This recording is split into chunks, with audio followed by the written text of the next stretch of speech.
Spiritual Leadership of the Kingdom of Maharlika 777 Morningstar. Spiritual leadership is a blending of natural and spiritual qualities utilized for influencing God's people to accomplish God's purposes.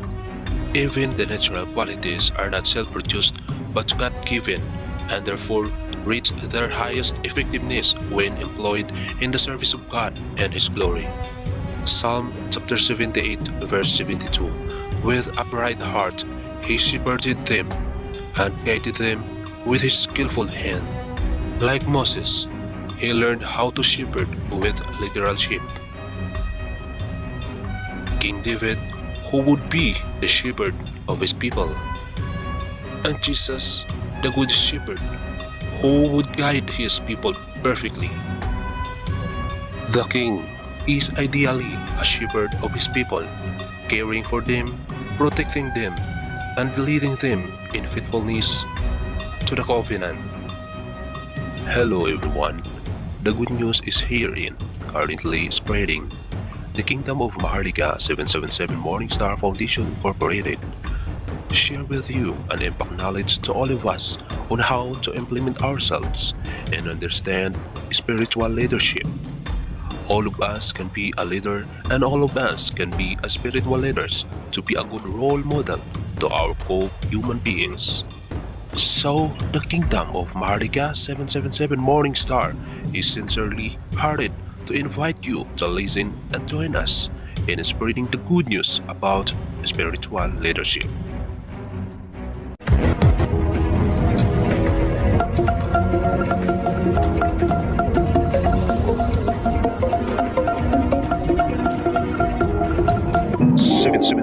Morningstar Foundation Kingdom of Maharlika presents.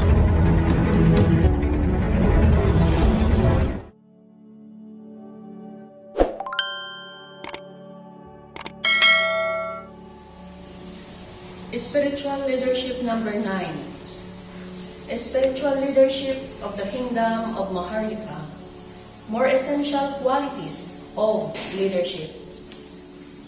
Deacons, likewise, are to be men worthy of respect, sincere, not indulging in much wine, and not pursuing dishonest gain. They must keep hold of the truths of faith with a clear conscience. They must first be tested, and if there is nothing against them, let them serve as deacons. 1 Timothy chapter 3 verses 8 to 10. Humor. Our sense of humor is a gift from God, which should be controlled as well as cultivated. Clean, wholesome humor will relax tension and relieve difficult situations. Leaders can use it to display tension with a sense of the normal. The people should spend part of each day laughing. We ought not only to cultivate the cornfield of the mind, but the pleasure grounds also. Claim that next to virtue, the fun in this world is what we can least spare. Criticize for including humor in a sermon. If only you knew how much I called back, you would commend me. There are things in these sermons that may produce smiles, but what of them? The preacher is not quite sure about a smile being a sin. And at that rate, he thinks it less a crime to cause a momentary laughter than a half hour of profound slumber. Should we not see that lines of laughter about the eyes are just as much marks of faith as are lines of care and seriousness? Is it only earnestness that is baptized? Is laughter pagan? A church is in a bad way when it banishes laughter from the sanctuary and leaves it to the cabaret, the nightclub, and the toastmaster. Humor is a great asset and invaluable lubricant in King's life. Indeed, it is a most serious deficiency if a king lacks a sense of humor. I have never met leadership without of humor. This ability to stand outside oneself and one's circumstances, to see things in perspective and laugh. It is a great safety valve. You will never lead others far without the joy of the Lord, and is concomitant a sense of humor. We often more amusing than we try to be. We have a delightful way of mixing up 200 proverbs and idioms. Once we hold, and we told his companions that we always had 2 strings up his sleeves.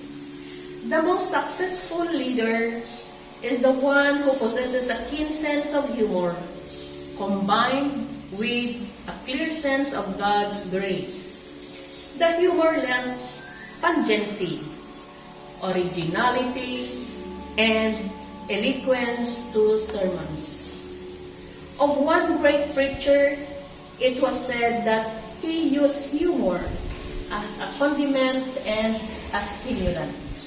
At times, paroxysm of laughter would rock his audience, never about sacred matters. Following the joke, he would quickly swing to the sublime. His humor never fell into frivolity. A good test of the appropriateness of a joke is whether the humor controls us or we control it. He had a keen sense of humor, but he had a sense of the fitness of things. He knew the place for a joke, and his humor was controlled. Anger. Can this be right? An angry leader. Indeed, Jesus had this quality, and when we use it rightly, we follow him. In Mark chapter 3, verse 5, Jesus looked at them in anger. Holy anger is the counterpart to love. Both are part of the nature of God. Jesus' love for the man with the withered hand aroused his anger against those who would deny him healing. Jesus' love for God's house made him angry at the seller and buyer who had turned the temple into a den of robbers. Matthew chapter 21, verse 13. Great leaders, people who turn the tide and change the direction of events, have been angry at injustice and abuse that dishonors God and enslaves the weak. His sense of anger on one special occasion, my blood was at the moment running wild, and I remembered that once in my life I had felt a terrible might. I knew and rejoiced to know that I was inflicting the sentence of a coward's and a liar's hell. Martin Luther claimed that he never did anything well until his wrath was excited, and then he could do anything well. But holy anger is open to abuse. Many people feel it allow anger to become their downfall. God teaches 6 conditions that make anger sinful. Number 1, when to favor resentment or feud, we imagine an injury done to us. 2, when an injury done to us becomes, in our minds, greater than it really is. 3, when without real injury, we feel resentment or account of pain or inconvenience. 4, when indignation rises too high and overwhelms our ability to restrain. 5, when we gratify resentment by causing pain or harm out of revenge.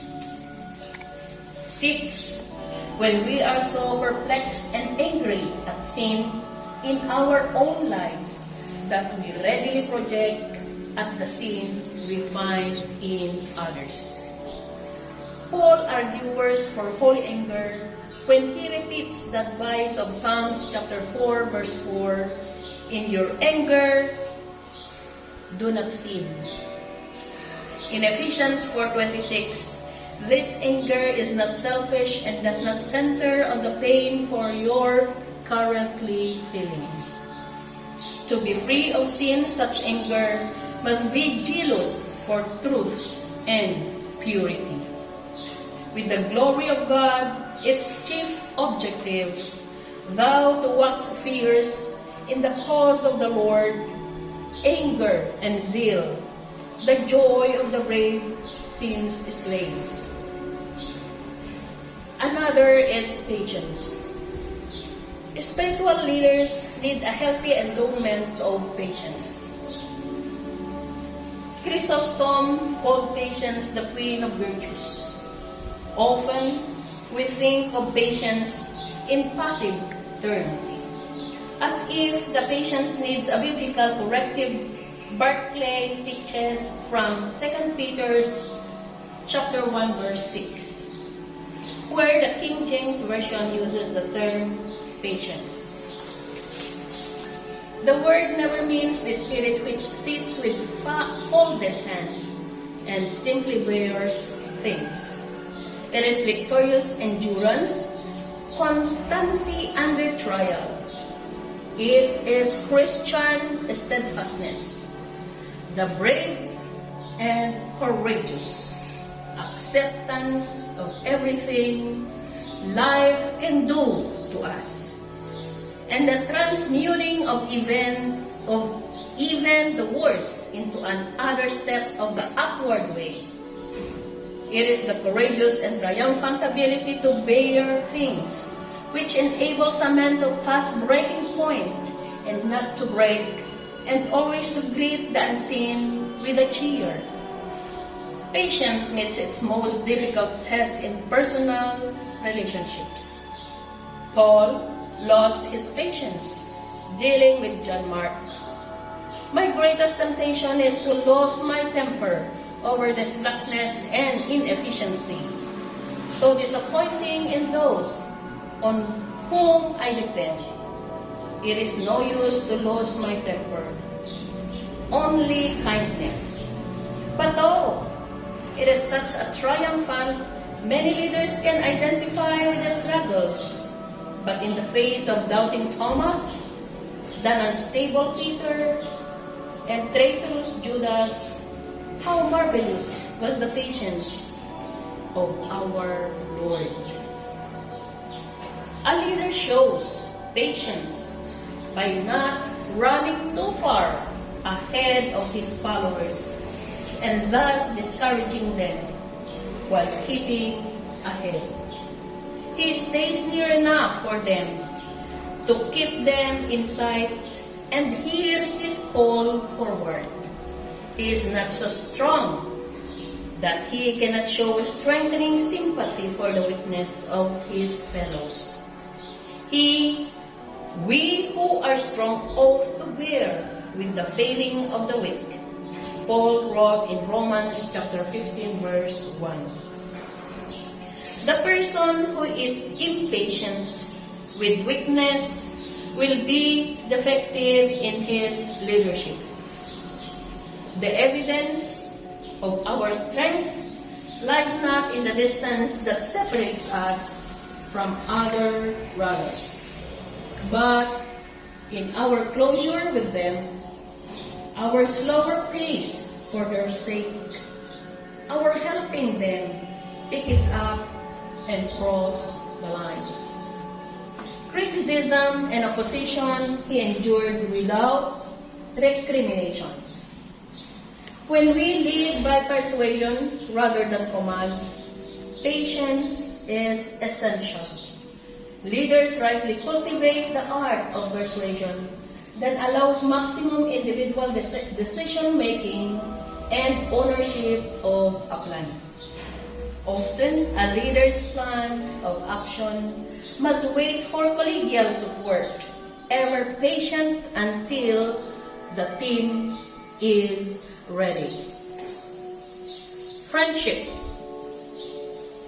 You can measure leaders by the number of quality of their friends, judged by the measuring rod. Paul had a genius for friendship. He was essentially a gregarious man. His relationship with Timothy was a model of friendship between generations.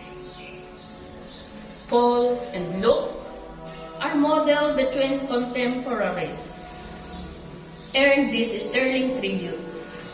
The crowning glory of his leadership was that he was a friend of man. He loved the man next to him, and he loved mankind. Leadership sprang from his genius at the gathering around him, men of renown who were ready to die for him. So fully did he capture their affection and allegiance that a whispered wish was to them as a command. 2 Samuel chapter 23 verses 15 to 16. They were prepared to die for him because they knew David was fully ready to die for them. The Apostle Paul similarly had loyal friends.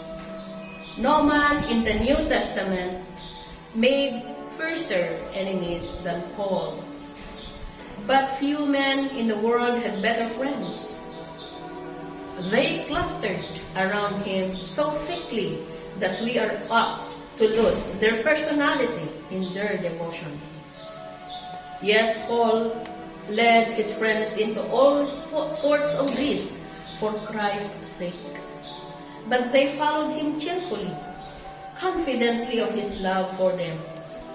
Paul's letters glow with warm appreciation and personal affections for his fellows. Leaders must draw the best out of people, and friendship does that far better than prolonged argument or mere logic. Rule by the heart when logic and arguments and other forms of persuasion fail. Fall back on the heart-genuine friendship. Nothing can take the place of affection. Intellect will not do. Bible knowledge is not enough.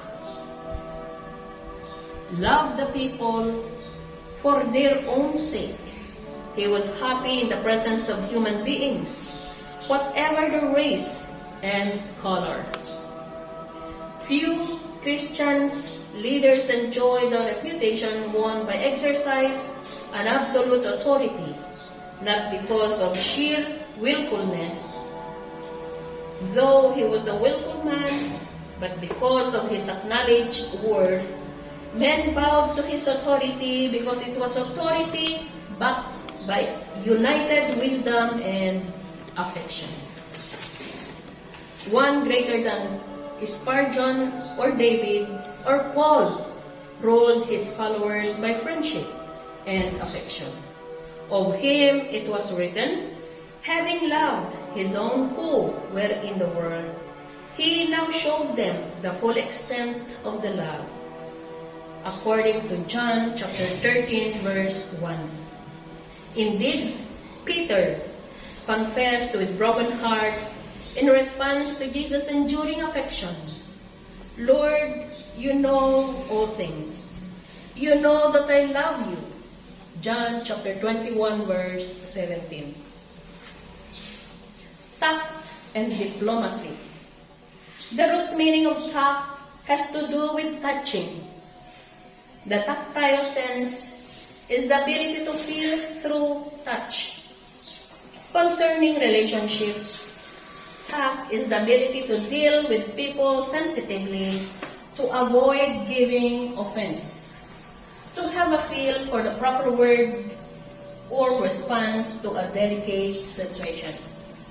Diplomacy is the ability to manage delicate situations, especially involving people from different cultures and certainly from differing opinions.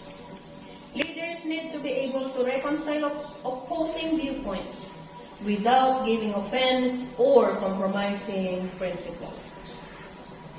All leaders should be able to project into the life and heart and mind of another, then setting aside personal preferences, deal with others in a fashion that fits the other's best.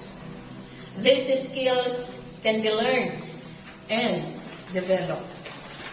A leader needs the ability to negotiate differences in a way that recognizes mutual rights and intelligence, and yet lead to harmonious solutions. Fundamental to this skill is understanding how people feel, how people react. Joshua used wonderful tact when he divided the promised land among the tribes of Israel.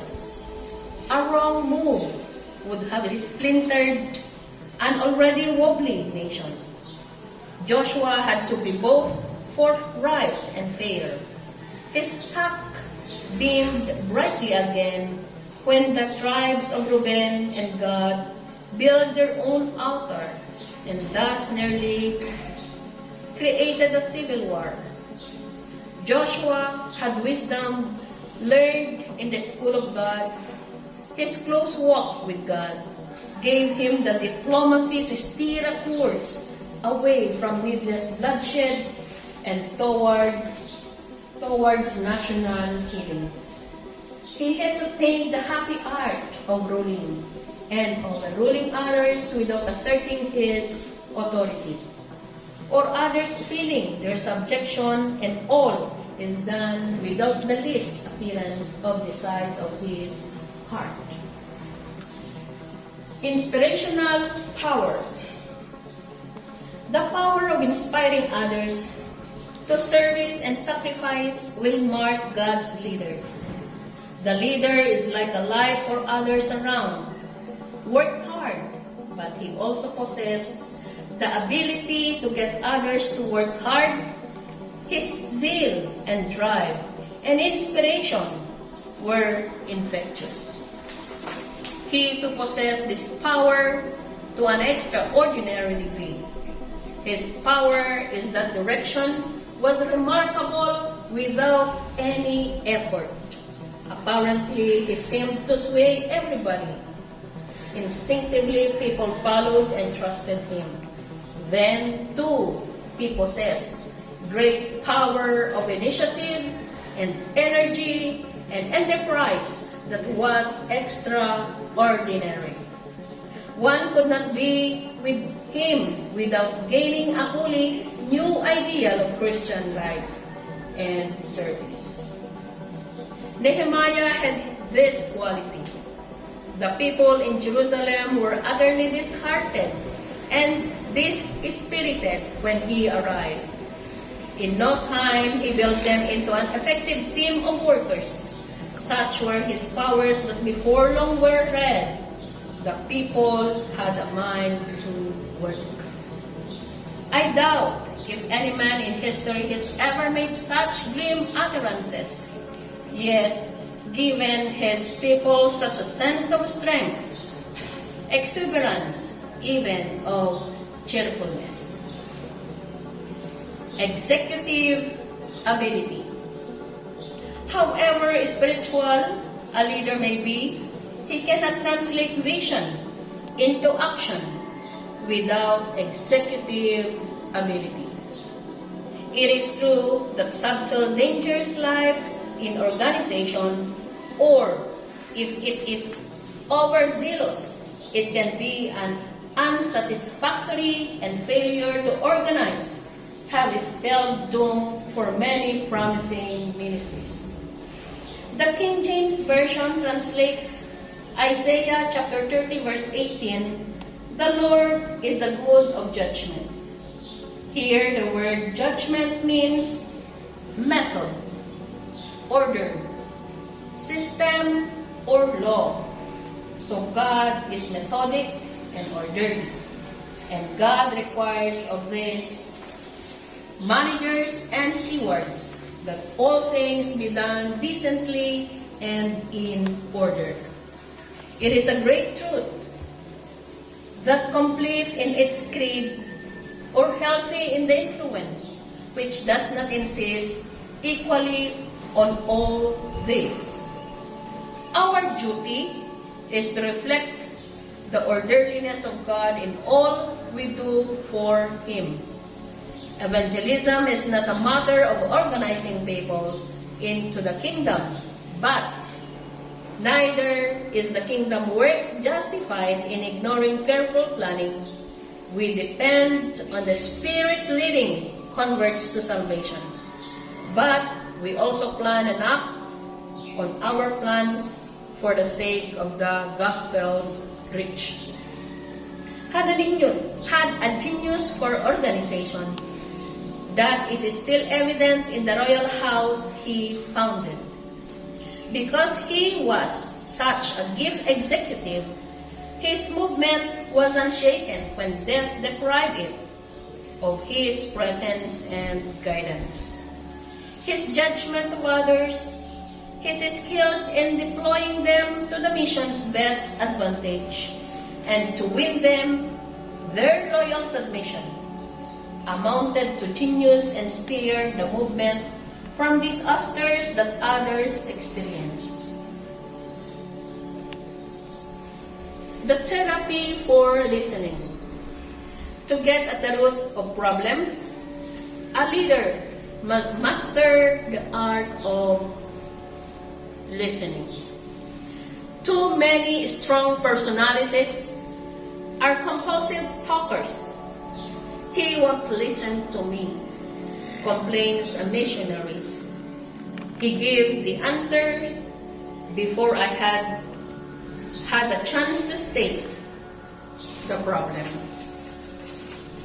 Too many people, sympathetic listening is inefficient, merely waiting until someone else can state a point. But genuine listening seeks to understand another without prejudgment. A problem is often half solved when it is stated. One missionary casual moaned, "If only he had listened to me. I needed someone with whom I could share my problem."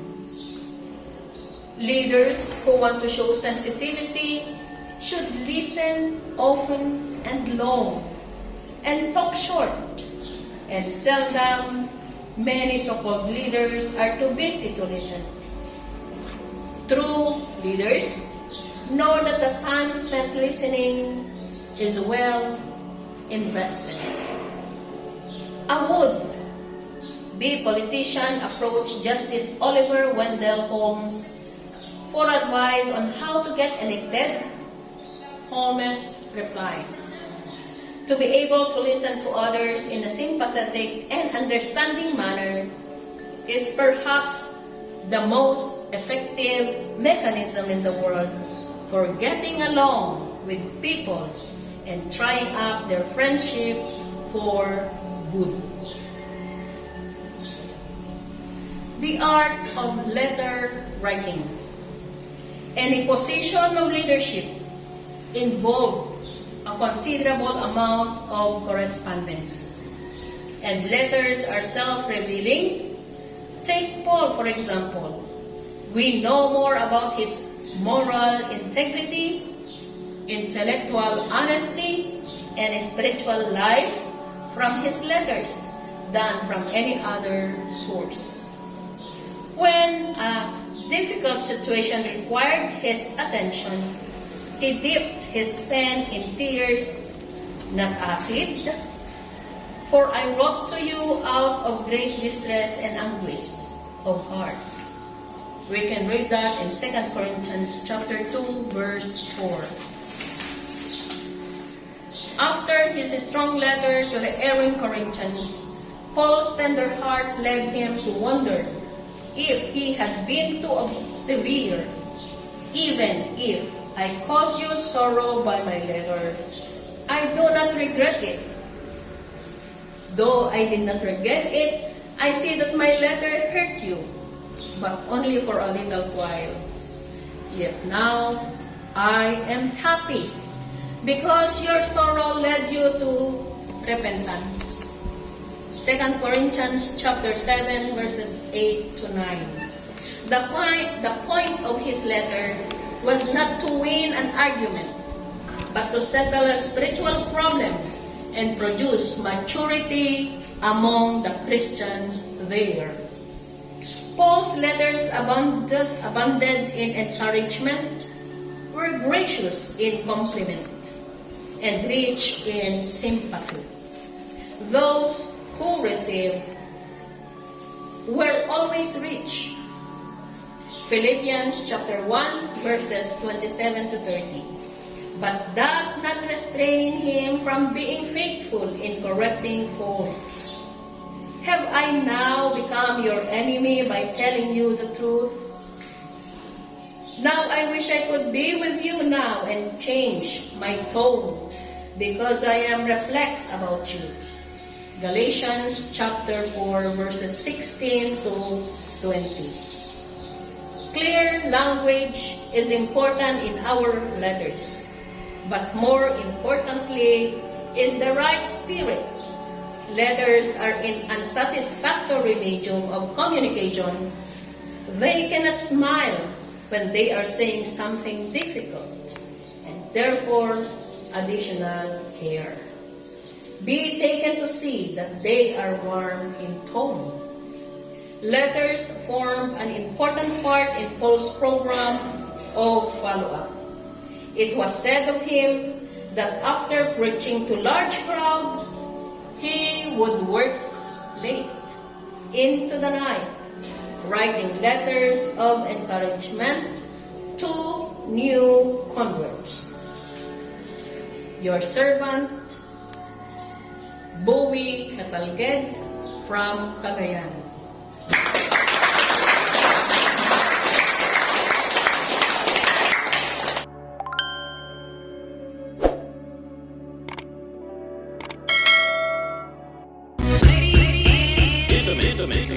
DJs on